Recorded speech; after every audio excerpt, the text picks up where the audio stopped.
Kamen Rider Build is a series that takes place in an alternate timeline where Japan is divided into 3 states. The story is about Sento Kiryu, a genius scientist with no memory of his past who protects his hometown as Build. He would later meet Ruka Banjo, an escaped convict who was framed for the murder of the devil scientist Takumi Katsuragi and is being chased by an unknown entity. The both of them work together to understand the bigger mystery of their connection, stop the tension between the nation states, meet new writers, and it all culminates with a larger extraterrestrial threat. Build starts off as a really engaging writer season. The show has a wonderful cast of characters, an intense mystery, decent subplots, character developments, and so much more. But why can't I say it's a perfect season? Okay, this will be a personal opinion of mine, but Kamen Rider Build ended up becoming a disappointment for me. It began with a very strong start, but as the series progressed, the show fell apart and it felt like a letdown. I'm mainly going to be discussing the second half of the series. This will be past the introduction arc, the Hokuto invasion, and the state of war. Most of my main criticisms with Build will be starting from the Evolt revelation, because this was the point where I felt the show got convoluting and contrived. Of course, there were some great moments during the second half, like the Genius arc, where Sento loses his memories and we see Takumi Katsuragi's return. It was interesting to see the similarities and the differences between the two. The form itself doesn't look impressive in my opinion, but the transformation itself was satisfying enough. Another favorite moment of mine is Gentoku's redemption. It was really great to see his character develop so much and seeing him finally side with our heroes. Okay, time for me to criticize Build. Let's start with... Are you ready? Bloodstalk is the main big bad of the season. Soichi Itsurugi instigated the Skywell disaster which split Japan into 3 states, was involved with the formation of Faust, and posed as the mentor figure of Sento Kiryu, whom he treated as a son, but in reality wiped his memories when Takumi Katsuragi exposed him and framed Ruka Banjo for his supposed murder. Bloodstalk started off as a really interesting villain of the series, carrying such charisma and intrigue. The identity reveal was also a fun little mystery. What other villain could be stylish but Bloodstalk?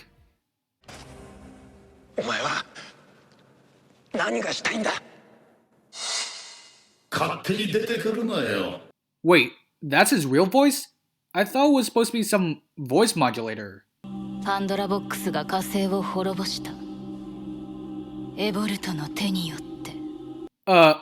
What?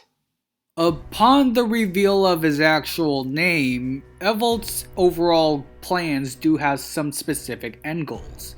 His actions were needed to restore the Pandora box, which will allow him to reactivate the Pandora Tower that can destroy the Earth.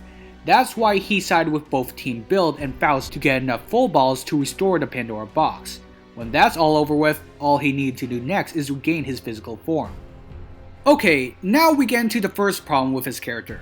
The many forms of Evolt. There's Kamen Rider Evolt Phase 1, Phase 2, Phase 3, and Phase 4.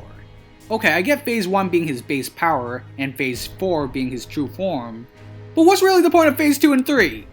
Those forms feel like an excuse to sell more toys. Well, one defense for why these forms exist is to represent that Evolt had possessed Sento and Ruka. Although I feel that is downplayed since Evolt can still change into Cobra with them regardless. And we have to talk about after he acquires the black hole form. He has gotten everything he has needed, completed the Pandora box, reactivated the Pandora Tower, and got his physical form back. So why isn't he destroying the world then and now? Okay, the actual reason why he isn't doing anything to the world, he needs to complete the Lost Balls and the Black Pandora panel so he can achieve a new form. Phantom State. Why? Why do you need to get stronger? Because you're already strong enough. You don't need a new power-up? Is this another excuse to sell more toys? And he has another form after Phantom State! Why? Just what is the point of having these new forms? Evolt would sadly become one of my least favorite main antagonists of this franchise. The problem with Evolt's character is that he dragged the show for too long, and having a lackluster motivation for why he's evil. He's also ridiculously overpowered since most of his abilities and his muscle is a convenience. Memory wipe, changing identities, indestructibility, and so much more. What's really the point of having his character need to get stronger if he's already that strong? Are you ready? Vernage was the former Martian queen who resides in Masora's golden bracelet. She was the one who revealed about Evolt and how he is not of Martian origin. Which makes me question, how can Vernage and her powers able to neutralize Evolt if they're not a related species?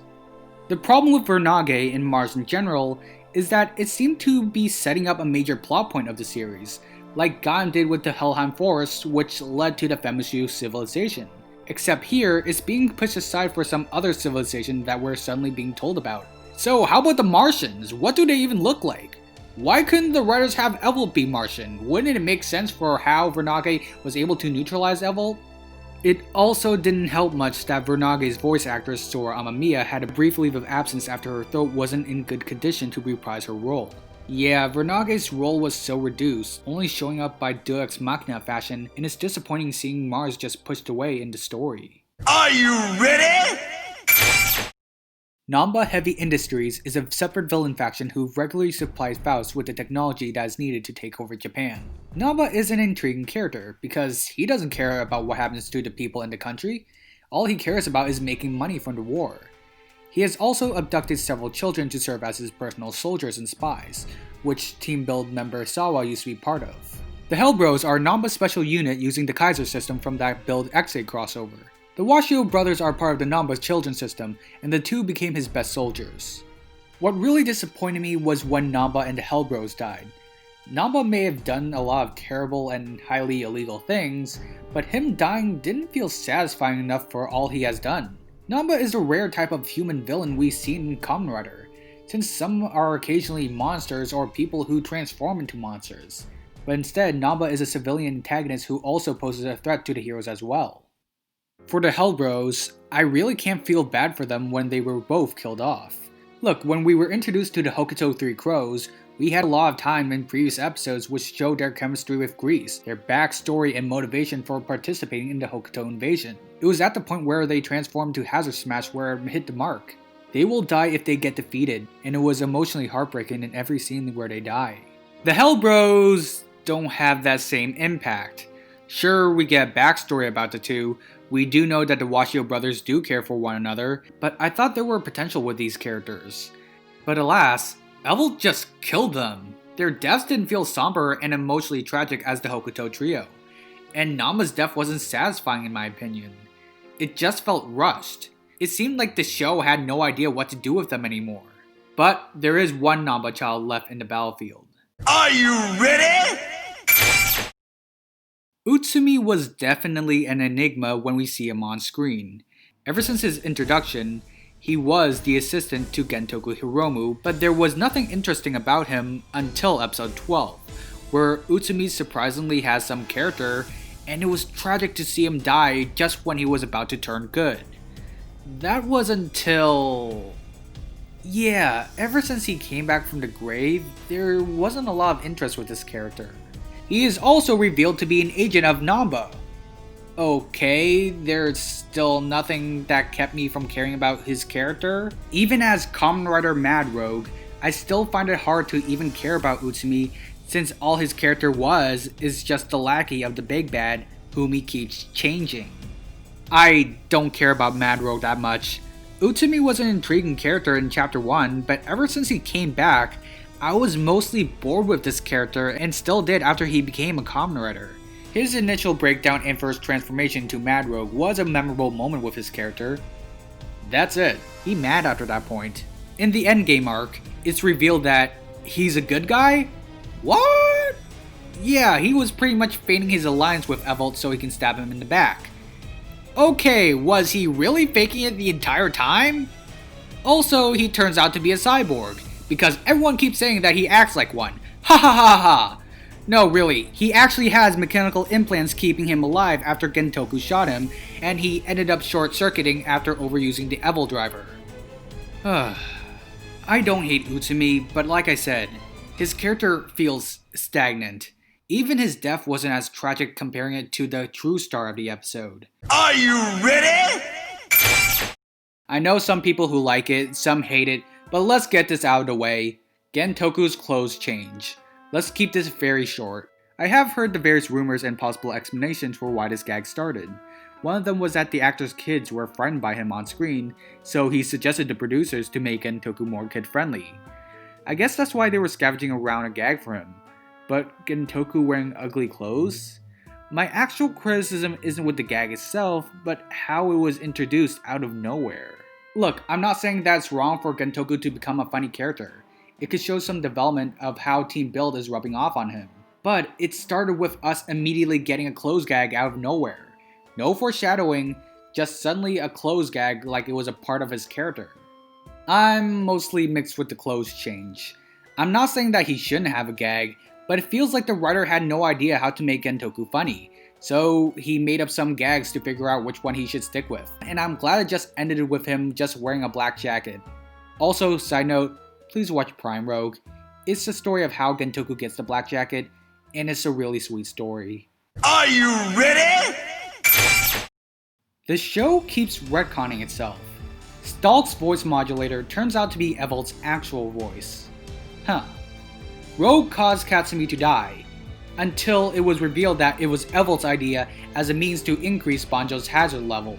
Okay, this may be a nitpick, but it kind of jumbles the relationship between both Banjo and Gentoku because it could have developed their characters with the tension of the latter causing Katsumi's death. In another movie that we'll get into, it turns out Evolt's phantom form is his true form, even though it was established in the show that Phase 4 was his true form.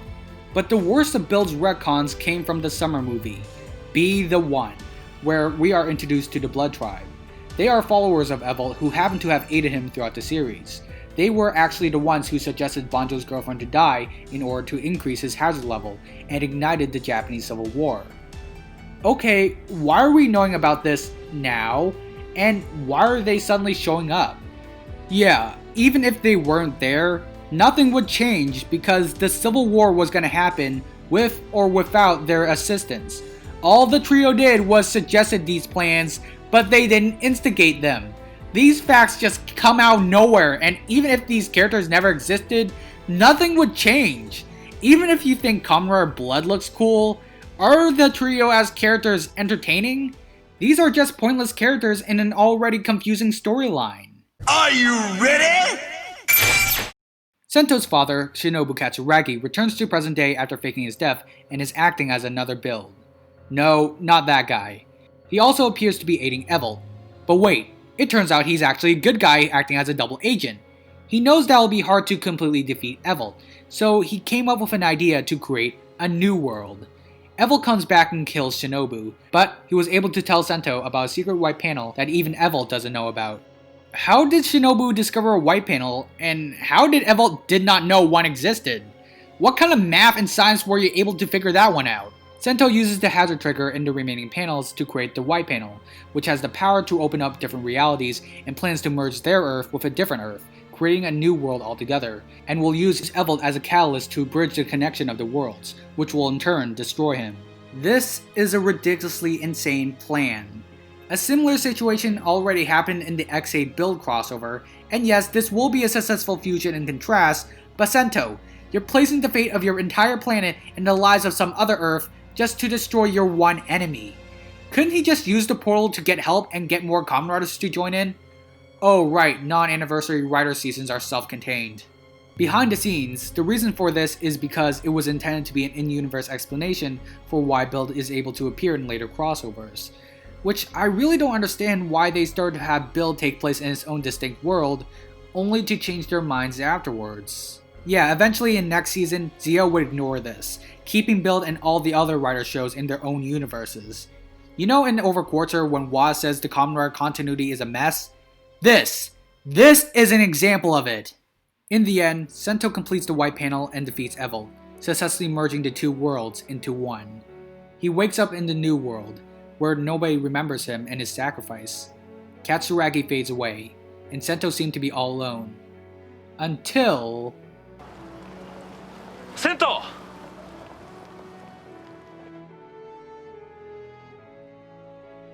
Since Sento and Banjo were the only two survivors of the old world, they both live out the rest of their lives in a world without Skywall, without Evolt, without war.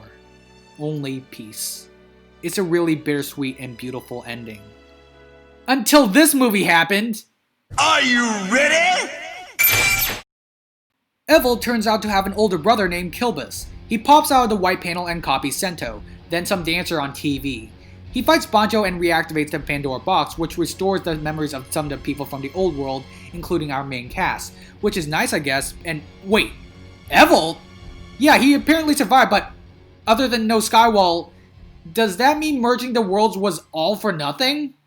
He teams up with Banjo to take down Kilbus. We finally get an explanation on why he makes bad coffee. Evil dies again. Team Build has to torture Banjo in order to bring back Evil. The heroes fight Kilbus. Evil comes back for the nth time. He and Banjo merge into Cross Evil and finally take down Kilbus. I don't know what happened to the dancer who Kilbus copied, but his life is screwed. Banjo gets a new girlfriend, which is nice I guess, but Evil just leaves Earth. Everybody just lets the guy who ruined their lives go. Ah! Have I mentioned I hate this movie? Well, I like the Grease movie a lot better since it was more enjoyable, but this freaking movie is idiotic, and it ruins the emotional impact of the finale! I'll say this, at least Kilbus was more entertaining than the Blood Tribe. Those three are mostly boring and lack personality. Despite being one-dimensional, Kilbus was more fun and extravagant, especially with his movements. Yui is Banjo's new girlfriend. Other than that, I did not care about her, but I did not care if he got together with her. I do like how they actually found a way to bring back everybody's memories. For the most part, it was pretty clever.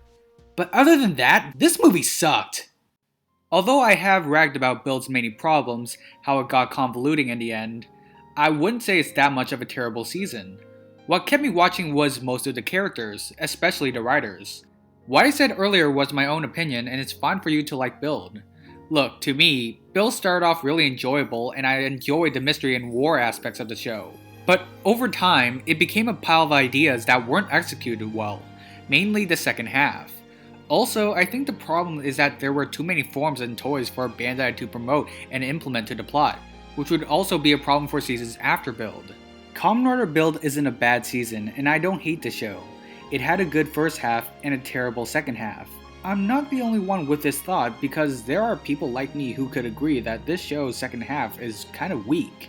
Would I still recommend the show? If you want to, sure, go right ahead. And I would encourage you to watch this show because it has a wonderful cast of characters and at least some investing mysteries. Thank you for watching this video. What are your own thoughts on Kamen Rider Build? Comment down below, please give this video a like, click on the notification bell, and subscribe for more videos like this. I'm Baron, signing out.